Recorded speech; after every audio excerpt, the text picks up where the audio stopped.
Hey everybody, how's it going? Hope you're having a lovely day. Let's talk about forced arbitration. Many of you who were commenting in that video that I did on Freely, that phone company, very surprised that it has a forced arbitration clause. And you should be, because for the last several years, I have just been beating every company that's been putting these clauses in their contracts in the dick with a baseball bat, and rightfully so. To clarify my stance on this, I believe that in the United States, and frankly around the world, but at the very least, I'll just speak for my own country. In the United States, forced arbitration should be illegal. I don't like the idea that your Seventh Amendment rights to be able to take somebody to court is taken away by a company. I think that the best way to go about this would be if legislation that has been proposed in the past that would make forced arbitration clauses like this illegal were pushed and available to all.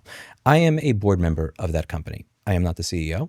I am not the president. I'm not an employee. I'm an unpaid board member. When you take a look at Rossman Repair Group, Rossman Repair Group is a company that is 100% owned by me. I am the dictator of that company. When you look at Fulu, the nonprofit, you're not the owner of a nonprofit, but I'm the president of that nonprofit, which means that if there are employees that I've hired that I have done something I don't like, I can fire them. I'm not going to do it. I wouldn't do it. But if I wanted to fire everybody from my nonprofit, the executive director, operations director, treasurer, if I want to fire all my employees because they've done anything I dislike, I can do that. It is why, for my own company, I have no forced arbitration in contracts.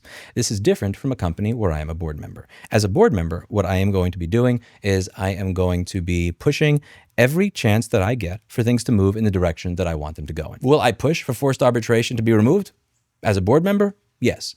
Will I push for forced arbitration to be illegal in the United States of America? Absolutely. Why would I do that? Because then it's not a suggestion I'm making as a board member, but rather, hey, by the way, what you're doing is fucking against the law. That's the way I would prefer things to be. Until that day comes, I will do what I can to push the companies that I am involved in any way, shape, or form in that direction. So in this case, when it comes to something like having a phone service that you can pay for using anonymous crypto without giving your billing address, your name, your phone number, or your email, great. Like push the company in the right direction. When it comes to not having a forced arbitration clause, I push and I don't win. If I can't win on arbitration, well, what is it that most people would want to sue their cell phone carrier for? Selling their data. Okay, what if you just make it so that people could sign up without giving you their data? Is it perfect? Is it everything I want? No. Is it significantly better than the alternative? Yes. Well, I live with it for now. Yes. Yes, I will. I am looking to try and move things in the direction that I want them to be in a world that is filled with a lot of anti-consumer bullshit. And I will take the wins when I can. And the reason that I bring this up is because there are going to be many more instances of this that you're going to see into the future with other companies. Because I'm starting to get the opportunity and I'm starting to have people reach out to me actually asking if I'm open to taking positions on their board. And there are companies that actually want me to be a part of these processes. And when I take a position as a board member, that means that I have a say, that I have a voice, but I'm not the final voice. I'm not the dictator. I don't get to dictate all the policies. So in this case, a lot of people were looking at this, and I can understand, going, how the fuck could you possibly in a million years be happy with a company that has forced arbitration? And point taken. The way I look at this is AT&T, Verizon, and T-Mobile all have forced arbitration clauses.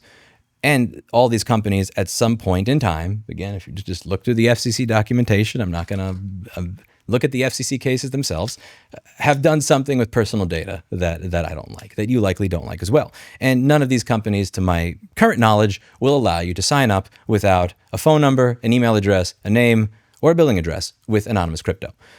So it becomes one of these areas where, do I throw the baby out with the bathwater? Do I say, I don't support this, you did something I disagree with, therefore I'm not going to discuss this, I'm not going to be involved with it, I'm not going to help you with funding, I'm not going to help you with getting things set up?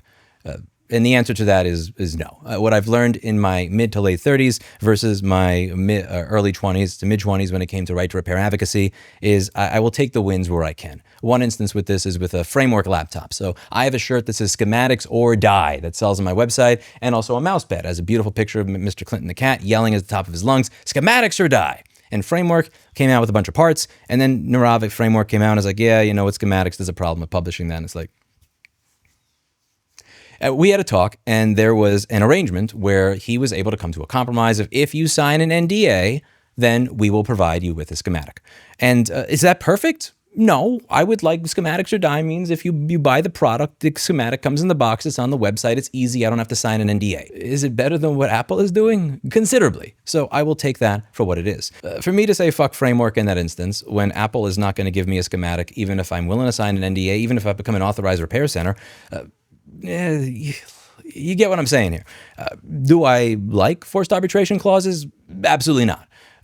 If I had to choose between let's not set this up at all, or let's have something. What are you doing, cat? You are doing something you're not supposed to. Every time I hear a sound like that, it means something's... Yeah. I don't know how to set up a phone company. I don't have the money to set up a phone company. I can facilitate people that know how to do this. I can put people together and try and help them get this together. And I can then push that in the right direction. I'm going to be doing this more into the future, where I'm an unpaid board member of companies that I try to push in the direction that I want to see the world going. It does not mean that I'm going to get there overnight, but anytime this happens and I get something closer to what I want, I'm happy. If I don't get everything I want, yeah, it sucks, but at the end of the day, I am not going to be starting my own. I don't have the knowledge or the money to be starting my own telecom, and I don't have the knowledge or the money to start my own fucking laptop manufacturing company. But there are a lot of times where if I can be a board member and I can push things in the direction that I want them to go, I'm happy. And honestly, like, this is probably a bad analogy, but I can't come up with a better one just because I haven't had breakfast yet. But it's kind of like there was this meeting that Trump had at the White House with the new mayor of New York City, Zohran Mamdani. And a lot of people were somewhat aggravated at that meeting because they focused on the areas where, like, here, let's try to move forward and the stuff we kind of agree with together.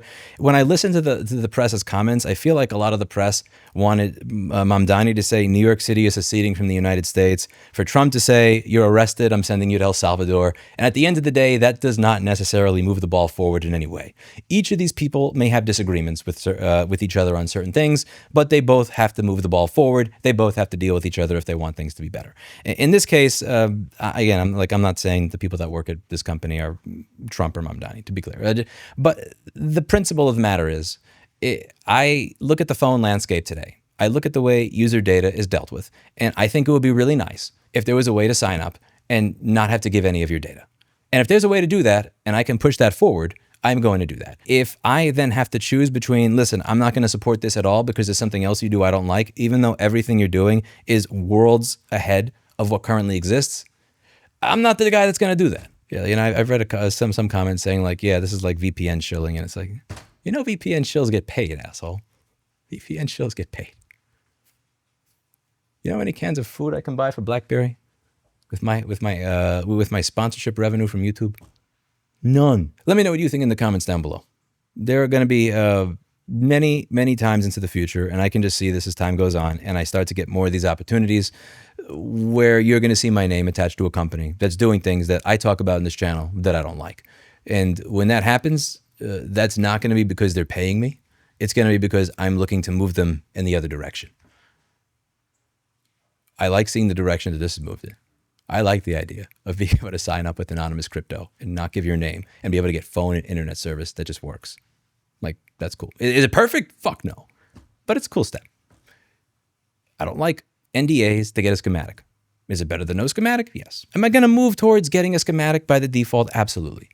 But in the meantime, one thing I've noticed is that just looking at what I do is there is nothing that I've done over the past 13 years, and this is not like a pity party or anything. It's just there's nothing that I've gotten past, whether legislatively or anything over the past 13 years, where I've ever actually gotten in any area exactly what I want. There are less chips, less parts, less stuff available to work on the products that my company works on today than there was when I started this channel 13 years ago. Like Andy talks about it on the Salem Techsperts channel, how a lot of this is just, like, a lot of the repair programs the companies have come out with are mostly performative, and they're there to look like they're doing something to a congressperson without actually being effective. And he's not fucking wrong. He's not wrong.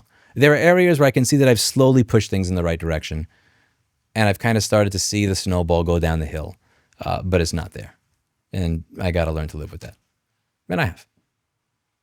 I'm going to keep pushing, and I ask that you all keep helping push with me.